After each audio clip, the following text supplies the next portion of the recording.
আপনার ঘরের ওই লুঙ্গি পরা মানুষটা, ওই গেঞ্জি গায়ে দেওয়া মানুষটা যার হাত পায়ে ভাবে এখনো কাঁপে, ওটা আপনার জান্নাতের চৌখাট। যেটা কাঁপতেছে এটা ওইটা কাঁপতেছে না, এটা আপনার জান্নাতের চৌখাট কাঁপতেছে। ওকে ধরেন মজবুত করে। আপনি তো মনে করেন আপনার বাপ কাঁপতেছে, আমি তো মনে করি আপনার জান্নাতের চৌখাটটাই ভাবে কাঁপতেছে।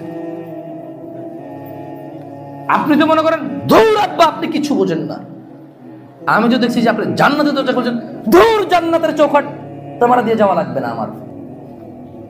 আপনি তো বাপকে বাপ মনে করেন, তো বাপকে জান্নাতের চৌখাট মনে করি।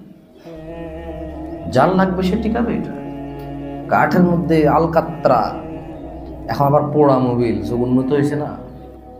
এই যে বাইকের গাড়ির যে মোবিলটা ইউজ হওয়ার পরে ওইটা দিলে নাকি আরো ভালো ঘুরে ধরে না। এখন আবার নতুন কেমিক্যাল বের হয়েছে, ওই কেমিক্যাল মেরে দিলে তো মাশাআল্লাহ 50 বছর কিচ্ছু হবে না গাড়ি। হ্যাঁ, একটা চৌকি তোমার এত যত্ন নাও যাতে ঘুম পোকা না ধরে, আর তোমার জান্নাতের চৌখাটের এই অবস্থা কেন? কেন তোমার জান্নাতের চৌখাটের এই অবস্থা? তুমি কি যেটা চাও না ওই চৌখাট দিয়ে পার হতে চাও না? তুমি কি ভেঙে চূর্ণ বিচূর্ণ করে দিতে চাও তোমার জান্নাতের চৌখাট? তোমার জান্নাত থেকে তুমি বিসর্জন দিতে চাও? তাহলে বাপ মার সাথে করো বেয়াদবি, যা করার করো। আর যদি তুমি মনে করো জামশেদ ভাই বাপ মায়ের প্রতি শ্রদ্ধা আনতে পারি না, কিভাবে আনবো? তবে তুমি জেনে নাও এদেশের এসআই ওসি অথবা যারা নেতা নেত্রী আছে ওদেরকে আমরা সবাই কিন্তু মূল্যায়ন করি। এদেশে এমন বহু ঘটনা আছে যে প্রশাসনের অনেকে কেউ খবর দেখছি নিজে ইয়াবা বা কিছু দিয়ে এরপরে ওকে ধমক দিছে টাকা দিতে হবে, ও কিন্তু ভয়ে টাকাও দিছে। টাকার পরিমাণ বেশি হয়ে যাওয়ার পরে ও উপরে নিরুপায় আর কিছু করতে পারে নাই, ও ভয়ও পাইছে টাকাও দিছে। বাপরে আমি ফেসে যাবো নাকি?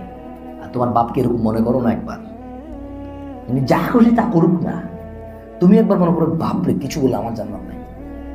যেরকম ওকে কিছু বললে জেল হয়ে যেতে পারে, মিথ্যা মামলা হয়ে যেতে পারে, এই হইতে পারে সে হইতে পারে। এরকম বাপটাকে মনে করো না একবার যে খাইছে রে উনি তো আমার বিরুদ্ধে চলে গেছে, আমি তো শেষ।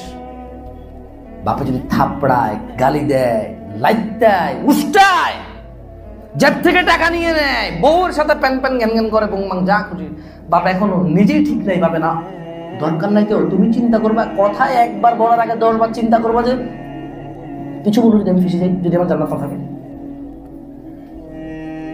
কোন ছেলে কি তার বাপের শাসন করতে পারে?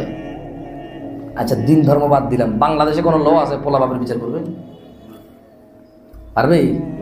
তো তুমি তো নিরুপায় মিয়া, তুমি বোঝো না কেন এটা? তুমি বোঝো না কেন এটা?